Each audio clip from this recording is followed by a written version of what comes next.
In this lesson, we're going to be talking about delivering exceptional customer service. So that might sound weird because your school is not a clothing store or a software company, right? It's a school, and you don't necessarily think about parents as customers, but that is really what they are, right? They come to you and they pay you quite a lot of money, and they choose you over other schools, and they are looking for value. They're looking to get something out of it. Now, thankfully, what they're getting out of it is intrinsically wonderful and it's magical for their children, but when it really boils down to it, they're customers. So I want to talk about this misconception in marketing. And now this is a misconception in general, but I see it very, I see it a lot inside the Montessori world, that marketing is something that happens, before a child is enrolled, and before the family actually, decides to sign that enrollment agreement and become part of your community. Actually, every single time you communicate with your customer, that's marketing. So there's different levels of marketing. To get really into marketing jargon here, usually we talk about funnels because the way marketing works is you start really wide. I'll use the analogy of a shoe store. There's a whole bunch of people walking by the shoe store. So that's the top of the funnel. That's what we call traffic. And then there's a small portion of those people that walk into the store and try on a pair of shoes. And that's what we call an opt-in, right? And then a smaller amount of people that have tried on the shoes actually go and buy the pair of shoes. And that's what we call a sale. So once, a lot of people think that marketing is just for the traffic, the top of the funnel. Actually, there's kind of three sections of a funnel. There's top of the funnel, then there's middle of the funnel, and then there's the bottom of the funnel. And the middle of the funnel and the bottom of the funnel, that is your actual relationship with the parents as they're enrolled. So you're kind of always marketing, and not that, I think anybody running a Montessori school should change their personality or, spend hundreds of hours to become a marketing guru. That's the last thing you should be doing. That said, you should think about and make sure all of your staff, whoever interacts with the parents on a communication level, whether it's through a newsletter or it's a face-to-face conversation or a phone call, there should be an understanding that these are your customers, and there's some things aside from dealing with some of those unfortunate or challenging scenarios where there's an incident or anything like that, where you just have to have a negative conversation sometimes. But in general, the goal with communication is to always be showing your customer value. Number one, making sure that they're always aware without being salesy. I'm not talking about, hey, it slices, it dices, not that type of conversation. But it's important to make sure that even in those challenging conversations, when something negative happens, perhaps even more importantly, you make sure that there's an awareness with that parent of what value they're getting. What's the positive that's happening here? More so, and that could just be in general, right? What are the good things that are going on? So there's two ways to, let's say, talk about a field trip or a great event that happened at the school. You could talk about what happened, so those are the facts. But then you want to take it one step further and talk about the value. What's the result of that thing that happened? So it's not, you don't want to just be giving parents the facts. They are going to recognize value there. But if you help them to understand what's actually happening here. So this is so it's great to do that on a either program wide or school wide level. You also want to be doing that with parents on a per child basis too. And it's not something that should just be once or twice a year with progress reports. This is something that should ideally be happening in as many conversations as possible. Sometimes it's just not appropriate, but for the most part, it really is appropriate. And so what we're talking about here is, again, in other markets, they call it customer success. So it's really important for your customers, and this is not just about you making more revenue at the school. This is about them understanding what's happening and the value of what's happening, and especially when you're talking about what's happening with children and take a lesson plan for a child and you sit down with a parent. It's really important to tie what's going on and let's say where this child has gotten in their level of mastery of different skills to what that means down the road. So they, this is what happened this week. That means they're better prepared for blah blah blah. You can make those ties much better than I can. I just think that this is something that a school needs to put into the culture of the organization. And it helps parents. This should be part of the parent education program. So I'm not talking about big things. There's nothing that should be happening that just piles more work on your plate as a school leader. We're talking about practical, small gestures, small tokens, things that can happen very easily. I mean, we're talking about making a very small tweak to the conversations you're already having. The idea is to get used to it, to develop the behavior in all of those opportunities. So you don't have to go and create these opportunities. You've got enough opportunities to interface with parents.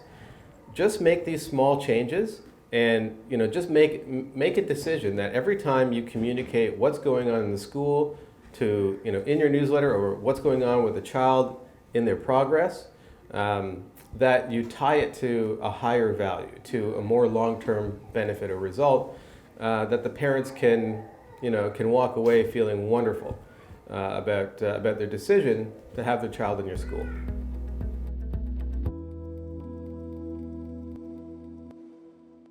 So this lesson is on the topic of having a job for every parent.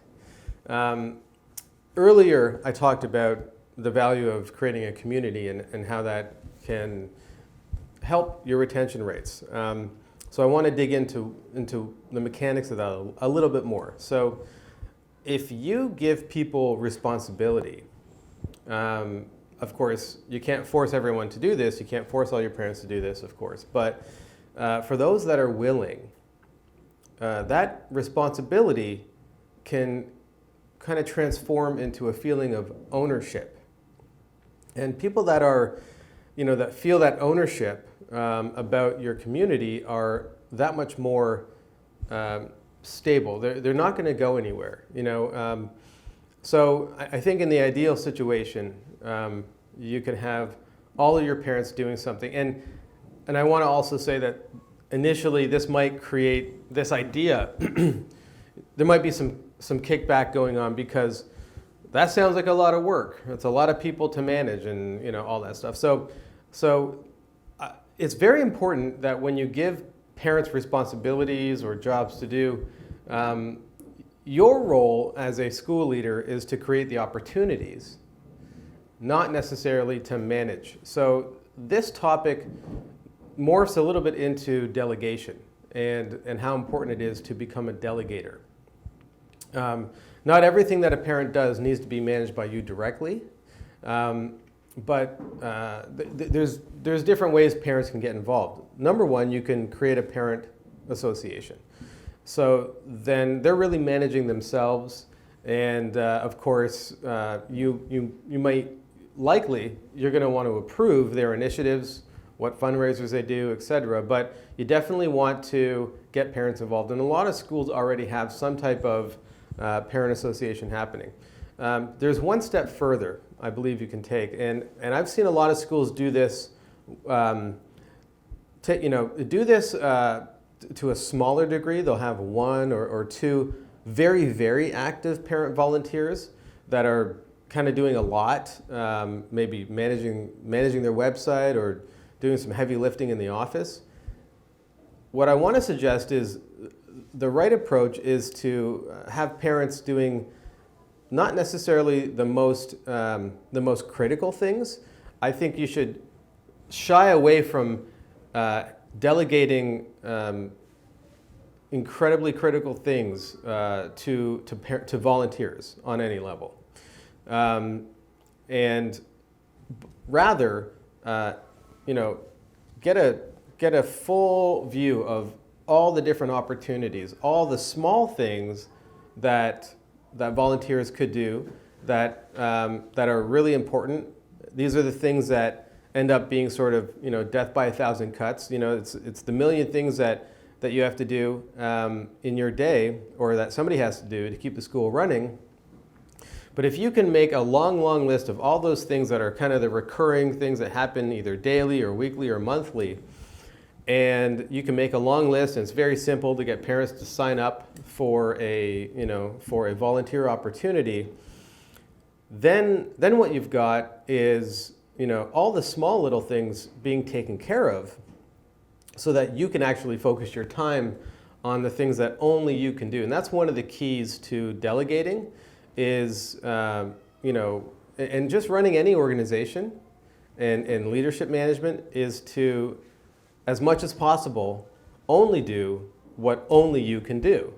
Then there's another side to that. You definitely have to know how to delegate and how to organize a system of delegation so that it doesn't end up being a big burden.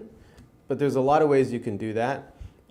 Essentially, there's a number of tools that you can employ to keep track of what tasks people are doing. You want to stay away from, as much as possible, writing things down on paper and writing emails manually and making a lot of manual phone calls.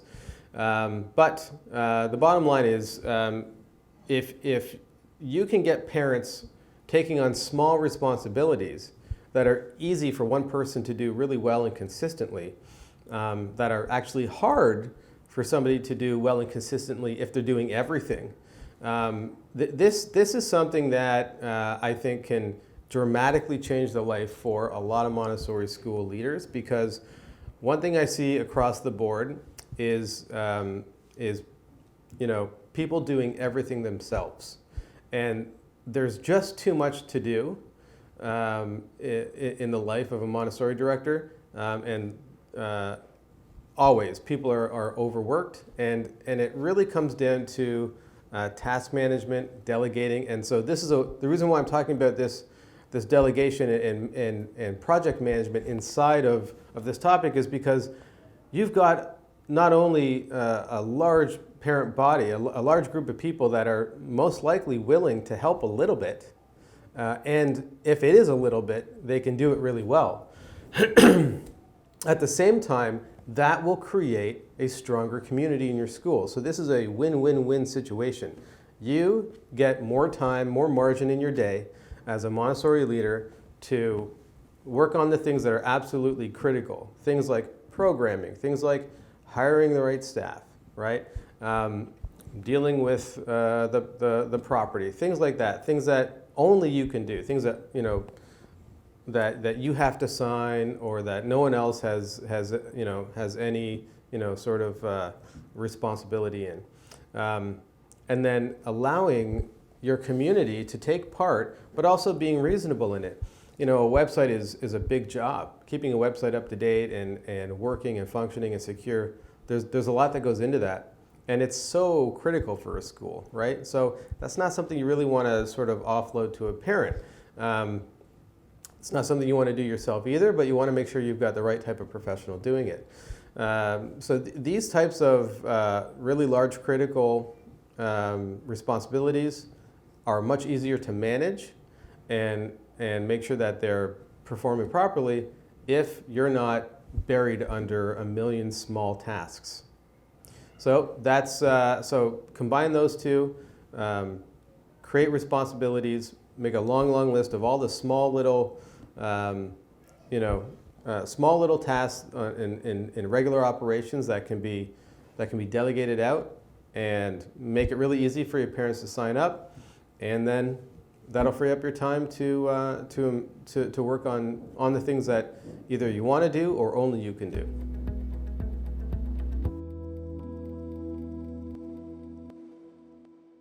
So just to recap the topic of retention, what we covered is, you want to improve parent engagement, parent communication, and you want to use newsletters. That's an important tool, but you want to use them properly.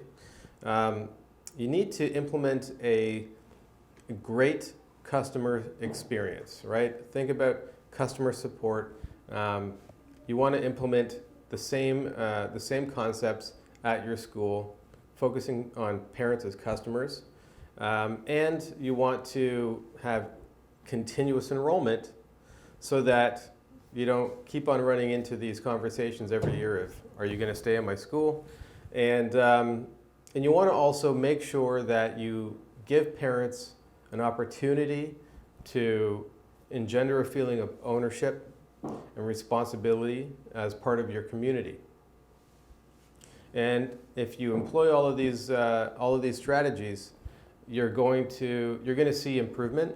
And again, it's not about focusing on retention as the only thing you have to think about, but take a month, think about retention, spend 1 or 2 hours a week thinking about these topics and how you can make some small changes, incremental changes to some of these suggestions. Pick one, take one of these topics and work on that for a month.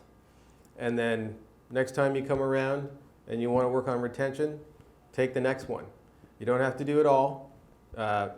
Please approach improving the operations of your school as an incremental exercise. How can I improve retention this year by just 10%? I'm at 80% retention. I want to get to 88% retention. How can I do that this year? If you take that approach, take off a bite that's manageable, something you can actually chew, you'll see the results that you're looking for.